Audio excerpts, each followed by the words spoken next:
जी तो व्यूअर्स अस्सलाम वालेकुम रहमतुल्लाहि व बरकातहू।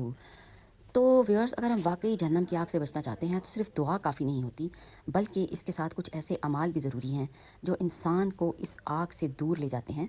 नबी करीम सल्लल्लाहु अलैहि वसल्लम ने हमें बार बार समझाया कि जन्नत और जहन्नम दोनों जीन जीन से ही बनते हैं का रास्ता दरअसल इंसान के रोज़मर्रा अमाल से बनता है।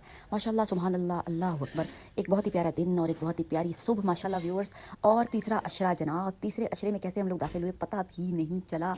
और बस अब रमज़ान मेहमान जो है सिर्फ आखिरी अशरे का जो है वो मेहमान, और इस मेहमान ने हमारे लिए कितनी रहमतें, बरकतें और अनायतें हमारे घरों में, तो व्यूअर्स हमारे घरों में कितनी रहमतें, बरकतें, अनायतें रब ताला ने अनायतें हमें हासिल हुई इस मेहमान को भेज कर। बहुत ही प्यारा मेहमान। और जनाब आना भी इस मेहमान ने रोज़ रोज़ नहीं है, हर रोज़ नहीं आना, 11 महीनों बाद जनाब आना है। तो व्यूअर्स इसलिए उलमा कहते हैं कि जब ये महीना आए, रमज़ानुल मुबारक का ये मेहमान आए, तो ये मेहमान आता है जनाब आपकी ज़िंदगी को बनाने और संवारने और ज़िंदगी को टोन करने के लिए। तो इसका भरपूर फ़ायदा हमें उठाना चाहिए और बहुत ही इखलास के साथ हमें ये दिन गुजारने चाहिए। ठीक है,